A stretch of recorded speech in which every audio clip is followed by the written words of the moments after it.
Assalamualaikum warahmatullahi wabarakatuh. Ketemu lagi bersama saya Ahli Gizi Rosehan. Pemirsa semua, bagaimana kabarnya? Mudah-mudahan selalu dalam keadaan sehat ya. Amin ya rabbal alamin. Baik, hari ini kita sudah melewati 1 juta ya kasus corona ya. Kemarin itu sudah menembus 1 juta orang yang terkena corona ya.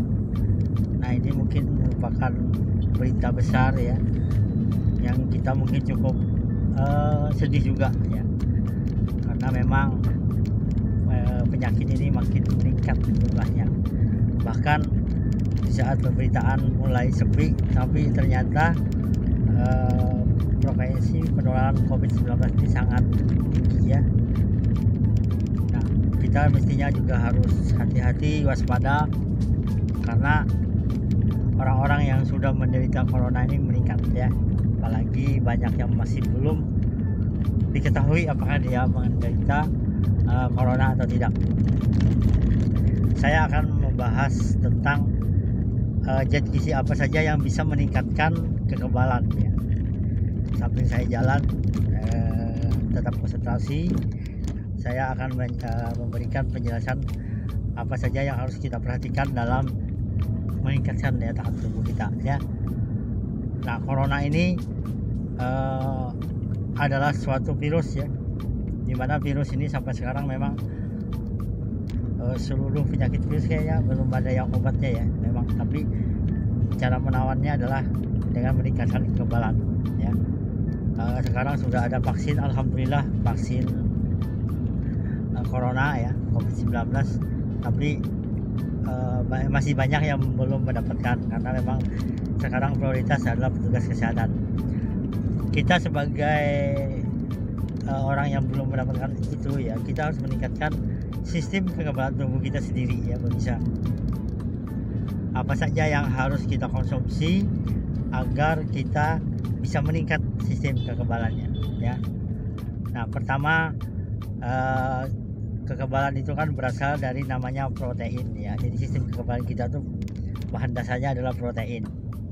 Protein ini nanti akan membentuk sistem kekebalan tubuh kita seperti imunoglobulin ya, dan beberapa jenis yang lain, yang artinya apa? Artinya kita harus selalu mencukupi kebutuhan protein dalam tubuh kita ya. Nah, protein ini bisa kita dapatkan dari sumber bahan makanan ya. Bahan makanan apa saja sih yang bisa yang bersumber dari protein? Ada 2 pemirsa. Protein itu berasal dari hewani dan juga dari nabati ya. Kita dalam prinsip yang gizi seimbang, kita tidak boleh hanya satu jenis saja ya. Jadi kita juga harus ada nabati dan juga ada hewani ya. Nah, dari nabati mungkin sudah tahu semua, seperti kacang-kacangan ya, apalagi ya, di sayur-sayuran juga ada ya sebagian, kemudian dari buah-buahan itu juga ada kandungan proteinnya ya. Cuma memang sumber protein dari kacang-kacangan, dari tumbuh-tumbuhan ini sebagian masih banyak yang tidak esensial. Artinya yang esensial itu justru banyak pada sumber hewani ya. Hewani misalnya daging, ikan, telur ya, dan beberapa sumber hewan lainnya, dan dia terkenal dengan kandungan protein esensial. Apa itu esensial Pak bisa? Esensial adalah tubuh tidak bisa membuat ya, dia harus didatangkan dari luar. Oleh karena itu kita selalu dianjurkan mengkonsumsi sumber hewani. Nah, protein ini fungsinya berbagai macam. Salah satunya adalah untuk membentuk antibodi. Jangan sampai kita kekurangan protein ya dalam tubuh kita. Ada beberapa anggapan bahwa kita tidak perlu banyak lah protein, tapi sebenarnya salah juga. Yang protein itu penting pemirsa. Protein diambil dari kata bahasa Yunani proteus, utama. Setelah dilihat memang tubuh kita ini banyak unsur proteinnya ya. Genetik kita juga dari protein ya. Nah, kekebalan kita juga dari protein. Oleh karena itu, ayo kita konsumsi sumber protein baik hewani maupun nabati. Saat sekarang kita harus meningkatkan kekebalan. ada beberapa jenis yang perlu kita konsumsi. Misalnya ada yang bertanya, susu bagus nggak? Ya bagus, karena dia protein ya, sumber protein yang bisa meningkatkan kekebalan kita. Susu-susu yang saya anjurkan adalah susu yang jangan kalau bisa sih jangan yang kental manis gitu ya, karena memang faktor gulanya yang tinggi. Pilihlah susu yang segar misalnya ya, kemudian juga susu bubuk ya yang kandungan proteinnya tinggi ya. Nah, susu alternatif bagi kita untuk terhindar dari corona ya, karena kekebalan kita akan meningkat dengan tercukupnya protein, karena dia sebagai unsur pembentuk tubuh kita pemirsa, sebagai pembentuk kekebalan tubuh kita yang utama ya. Satu, jadi ayo konsumsi protein yang terpenuhi ya, yang sesuai dengan kebutuhan kita. Antara kita memang berbeda-beda ya kebutuhan proteinnya. Rata-rata sih kurang lebih 1 gram per kilogram berat badan. Misalnya kita mempunyai berat badan 50 kilo ya, kurang lebih kita 50 gram protein dalam sehari ya. Gampang hitungnya bisa ya. Oke, itu yang pertama ya, konsumsi protein. Nah, kemudian yang kedua adalah kita harus juga meningkatkan antioksidan ya. Nah, antioksidan ini penting pemirsa, karena dia akan menangkal radikal bebas, zat-zat yang berbahaya dalam tubuh kita ya, virus-virus dan lain-lain akan dia tangkal gitu ya, akan dia basmi, akan dia lawan dengan meningkatkan antioksidan dalam tubuh kita ya. Antioksidan itu berupa vitamin dan mineral ya. Untuk vitamin pemirsa, antioksidan itu adalah vitamin C dan vitamin A dan vitamin E. Jadi ada 3 ya pemirsa unsur vitamin antioksidan dari sumber vitamin, yaitu vitamin A, vitamin C dan vitamin E.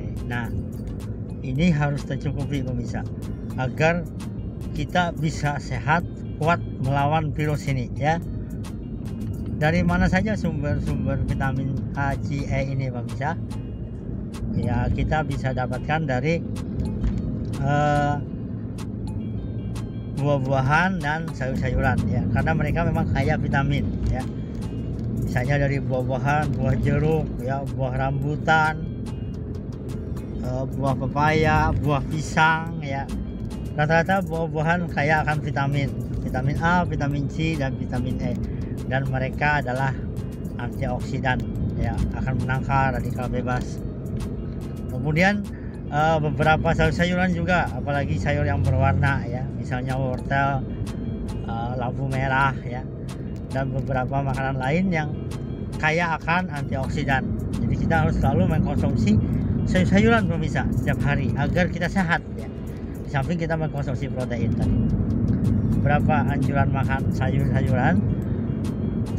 Satu porsi itu kurang lebih 100 gram ya, atau kalau kita artikan dalam bentuk ukuran rumah tangga itu 1 mangkok.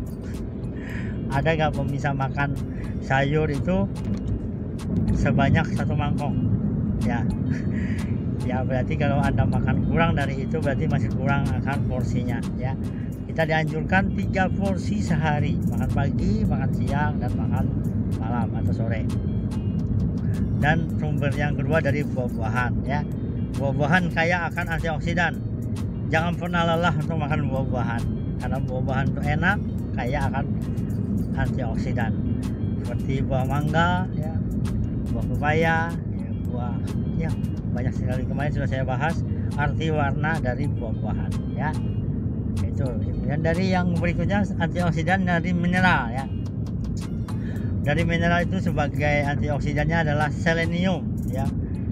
Mineral selenium itu juga banyak pada sayur-sayuran ya, pada buah-buahan. Jadi kalau kita mengkonsumsi sayur-sayur dan buah-buahan, sumber selenium ini akan terpenuhi.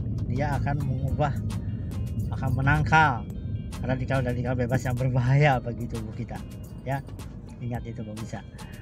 Berikutnya ada mineral yang satunya lagi adalah zinc atau seng. Zinc atau seng ini adalah antioksidan plus elemen yang luar biasa ya, luar biasa manfaatnya, gunanya. Bahkan hampir 1000 lebih reaksi kimia ini memerlukan zinc atau seng. Dia harus ada dalam setiap aktivitas metabolisme tubuh kita. Dan seng, zinc ini banyak pada mineral ya, pada sayur-sayuran dan buah-buahan, juga pada ikan ya, ikan hasil laut yaitu kaya akan zinc, kerang-kerangan ya, telur itu kaya akan zinc atau seng. Orang-orang yang mengalami penyakit diabetes itu juga harus diberikan zinc yang cukup ya.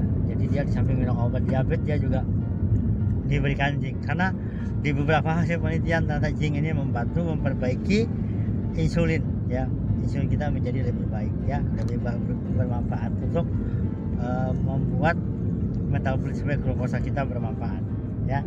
Nah, ini antioksidan pemirsa. Kemudian antioksidan juga sumber vitamin antioksidan juga banyak terdapat pada teh ya. Teh itu kaya akan antioksidan, terutama teh hijau ya. Nah, kita dianjurkan selalu mengkonsumsi teh hijau bisa ya. Nah, yang ketiga adalah konsumsilah teh ya, karena teh kaya akan antioksidan.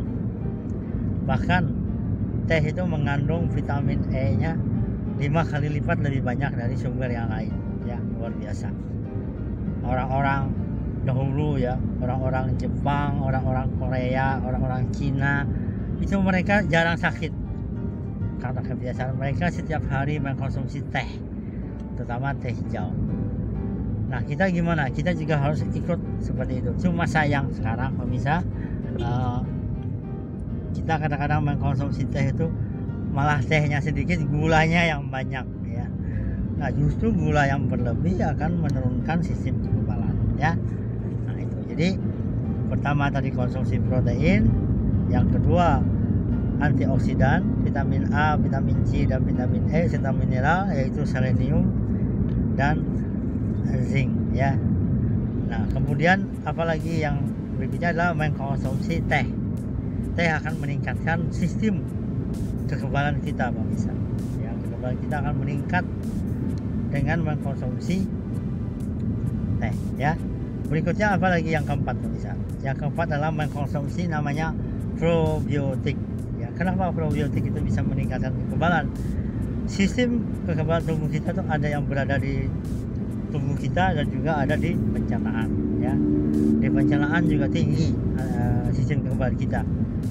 Kita mengenal namanya GAL ya, dan beberapa sistem kekebalan tubuh kita yang lain. Nah, di pencernaan ini dia harus dipelihara dengan baik ya, karena dia berada di dinding-dinding usus ya.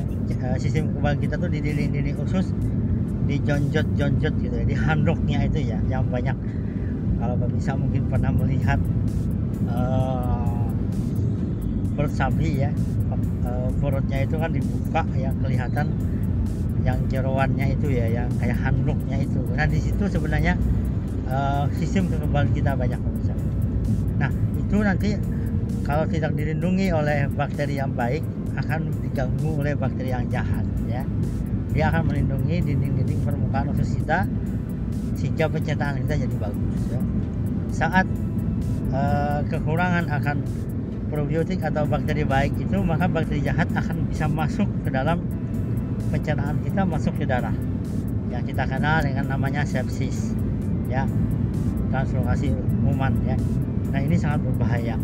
Kemudian juga probiotik ini akan melindungi permukaan usus kita menjadi lebih bagus. Dia akan berkompetisi, inhibitor competition ya. Jadi dia saling desak-mendesak.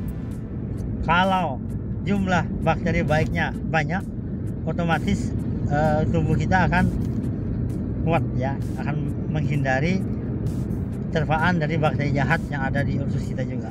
Masing-masing punya fungsi sebenarnya. Pembusukan itu memerlukan bakteri yang jahat, tapi dia harus lebih sedikit dibanding bakteri yang baik ya. Oleh karena itu kita harus mengkonsumsi probiotik setiap hari ya. Saya sudah bahas kemarin tentang probiotik. Dengan rajin mengkonsumsi probiotik, saya sebutkan saja produknya Yakult ya, walaupun saya tidak di-endorse, tapi Yakult termasuk bagus dikonsumsi karena dia probiotik yang bisa melindungi permukaan usus kita. Minumnya setiap hari ya, 1-2 botol sehari ya. Siapapun boleh mengkonsumsi karena itu bukan obat, dia sebagai probiotik. Yang jadi pertanyaan, apakah tidak berbahaya bagi orang sakit mah? Tidak masalah, asamnya itu memang dari fermentasi susu ya, tapi konsumsilah saat-saat yang tepat ya, jangan saat Anda terkena mahnya itu ya. Karena dia tidak masalah sehat, dan dia justru di beberapa penelitian akan menyembuhkan beberapa penyakit bermasalah seperti mah ya.